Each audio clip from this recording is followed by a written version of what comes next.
sa karaniwang panahon. Ika-6 na araw ng novenaryo natin sa karangalan ng Our Lady of La Salette.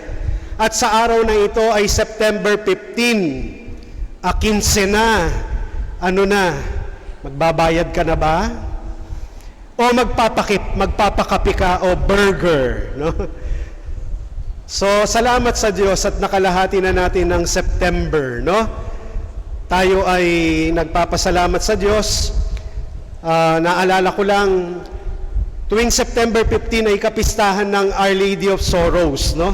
So, yung mga nanggaling sa lugar na Dolores, ang inyong bayan o barangay o parokya, piyesta ngayon, no, ng Our Lady of Nuestra Señora de Dolores, so Our Lady of Sorrows, no? Kaya yung mga Dolores ang birthday ay supposed to be ngayon, no? At dati sa lumang kalendaryo, itong celebration na ito ay nasa 3rd Sunday ng September, no? 3rd Saturday, no? Ikatlong Sabado. At nung magpakita, no, ang Mahal na Birhen ay tiyempo, no, na it was on the eve, no, of the Our Lady of Sorrows. Kaya naman ang Mahal na Birhen sa La Salette ay umiiyak o lumuluha, no, sa ating mga anak niya na patuloy na lumalayo sa kanyang anak na si Jesus at patuloy na hindi nagpapahalaga, lalo-lalo na sa araw ng linggo at sa mga atas at turo sa atin ng ating Panginoong Hesus, no? Kaya siya lumuluha. Nais niyang tayo'y magbalik loob sa kanyang anak na si Jesus. Ngayon ay dumako tayo sa ating ebanghelyo. Narinig nating nagtanong si Jesus, sino ako? No? Hindi lang isa, kundi 2 beses. Sino ako? Nagtatanong siya, hindi dahil meron siyang identity crisis o meron siyang problema sa pagkakilanlan sa sarili niya. Kilalang kilala ni Jesus ang sarili niya. Alam ni Jesus kung ano ang mission niya. Alam ni Jesus kung ano ang mangyayari sa kanya. Ang tanong na sino ako ay para sa kanyang mga alagad, mga disipulo at sa mga tao. Kung gaano ba nila talaga kakilala si Jesus. Kasi ito yung magdidikta o ito yung magpapatunay kung gaano kalalim ang kanilang relasyon kay Jesus. Hindi ba? Kapag tinanong tayo, halimbawa, sino si Jose Rizal? Alam natin kung sino ang kanyang mga magulang. Alam natin kung kailan siya pinanganak. Alam natin kung ilan silang magkakapatid. Alam natin kung ano yung mga librong sinulat niya. Alam natin kung kailan siya binaril sa Bagong Bayan. Marami tayong alam sa kanya, pero hindi naman talaga natin siya kilala ng malalim. Sino ang nakakakilala sa kanya? Siyempre, nanay niya, tatay niya, mga kapatid niya, mga kaibigan niya, mga taong malapit sa kanyang puso at nagmamahal sa kanya. Ganon din sa ating pananampalataya at kay Jesus. Pag tinanong ko kayo, who is Jesus? I'm sure marami kayong pwedeng isagot at alam. Alam ninyo kung sino si Jesus. Tinuturo ng ating katekismo, nababasa natin sa Bible, naririnig natin sa pari. Pero sino ba siya talaga sa buhay mo? Ano ang papel niya sa buhay mo? Madalas, ang problema, yung ating identity crisis, yung ating pagkakilanlang sa sarili. At iyan ang ating national problem sa sandaling ito. Dahil maraming national figures ngayon ang medyo merong identity crisis. Hindi nila talaga alam kung sino sila. Ayon sa ipinakikilala nila kung sino daw sila. Kung sumusubaybay po kayo sa teleserye, sa Kongreso at sa Senado, siguro napapanood ninyo pinakikinggan ninyo ang hearing tungkol sa isang tao na ang sabi niya, Filipino daw siya.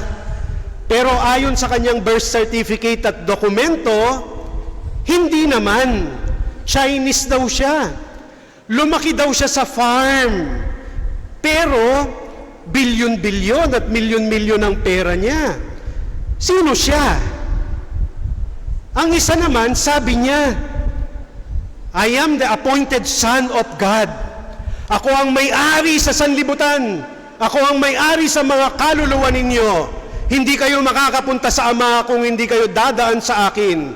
Kaya kong pahintuin kahit ang lindol. Stop! Stop! Stop! Sabi niya. Hindi naman niya napahinto yung pag-aresto sa kanya. Sino siya?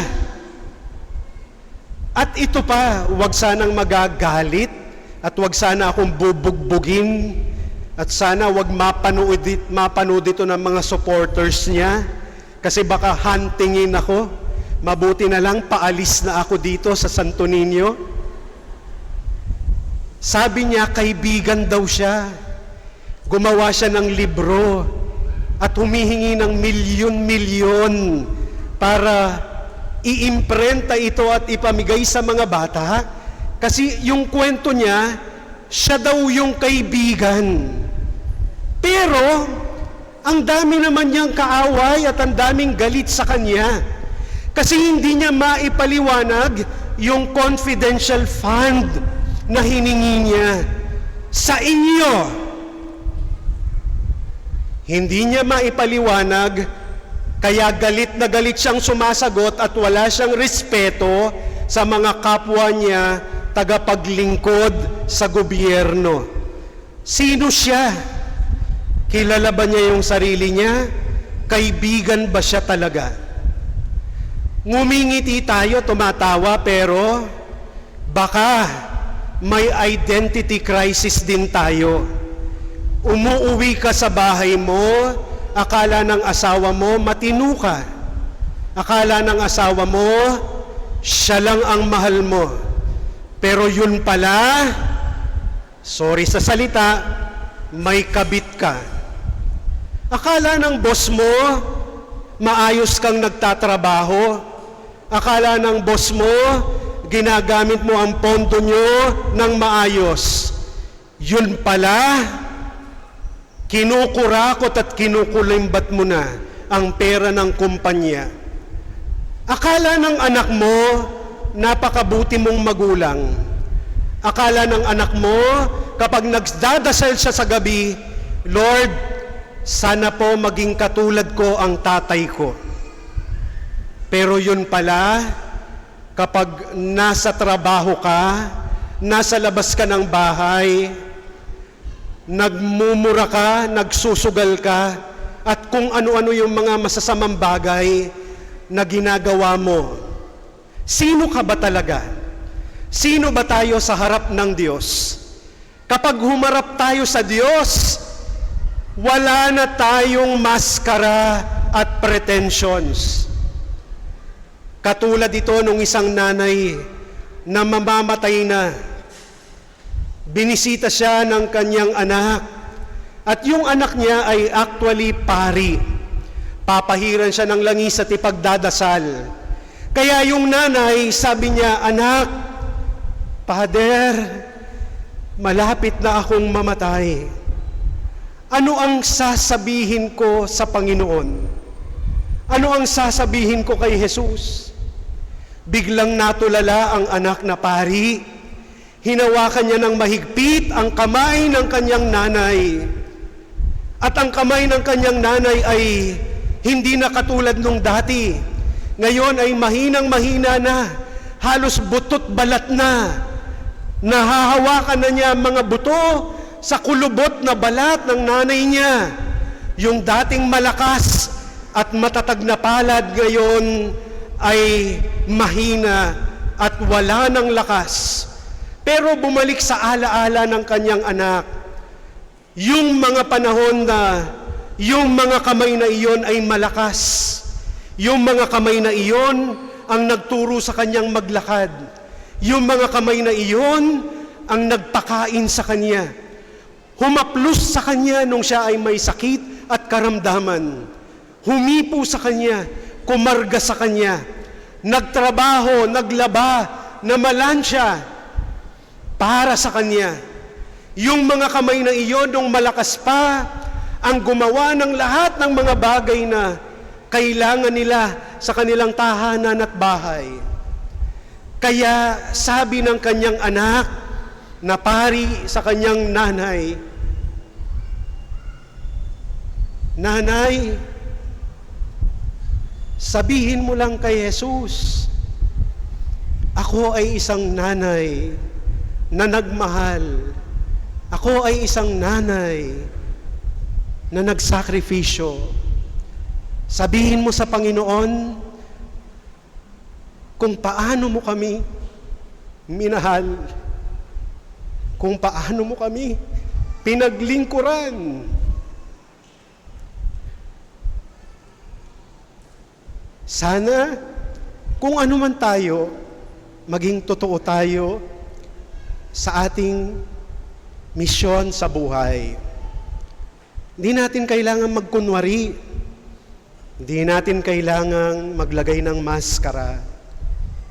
Kasi kung sino ka ngayon, minamahal ka ng Diyos. Hindi ka minamahal ng Diyos sa mga naabot mo sa buhay. Hindi katulad ng magulang. Meron akong kilala sa seminaryo noon, nung first year ang anak nila, naka-receive ito ng Dean's Lister. Kaya bumisita sila. Isang home weekend, tinreat nila, nilibre nila. Pero nung sumunod na taon, merong bagsak yung anak nila at wala na sa Dean's Lister. At hindi na nila dinala sa Eat All You Can, kaya nagka-crisis yung anak nila. Sabi nung anak nila, "Father, mahal lang ba ako ng magulang ko kapag nasa Dean's Lister ako? Kapag matalino ako? Mahal mo lang ba ang anak mo kapag gumagawa siya ng mabuti? Kapag nagkakamali, nagkukulang, mahina, hindi mo na siya pinapahalagahan?" So mga minamahal na kapatid, sino tayo sa harap ng Diyos? Sana tandaan natin ang salitang sino, S-I-N-O, para pagharap natin sa Diyos, taas noon nating sasabihin sa Kanya kung sino tayo. Letter S, sana seryosohin natin si Jesus sa ating buhay. Yan ang sinasabi ni Santiago sa 2 pagbasa.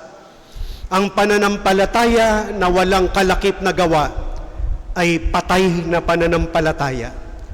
Hindi seryoso ang pananampalataya mo kung ang pananampalataya mo ay hanggang sa salita lamang at sa pagsisimba. Kung talagang seryoso ka kay Jesus, mamahalin mo ang kapwa Kristiyano, paglilingkuran mo sila. Letter I, inaalala natin ang mga dasal at lagi nating itinataas sa Panginoon ang ating sarili, ang ating kaluluwa sa pamamagitan ng ating panalangin. So sana lagi nating ingatan ang ating relasyon kay Jesus.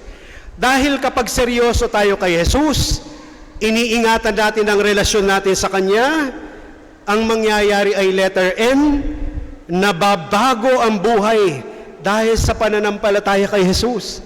Nagbabago tayo. Yung dating sinasabi ko kanina na hindi ikaw, nagsisimula na ngayon na nagiging totoo ka na at tunay. At panghuli, letter O, maging sino ka man, it is okay to be who you are than to pretend who you are not. It is okay to be who you are than to pretend who you are not. Itong mga taong binanggit natin kanina, siguro kung naging totoo lang sila, they should have been living a very simple and happy life. Wala sila sa komplikadong sitwasyon ngayon. Wala sila sa malaking problemang kinakaharap nila. Kasi hindi naging totoo ang pamumuhay nila. So mga minamahal na kapatid, ipagdasal natin sana ma-discover ninyo ang inyong true calling in life.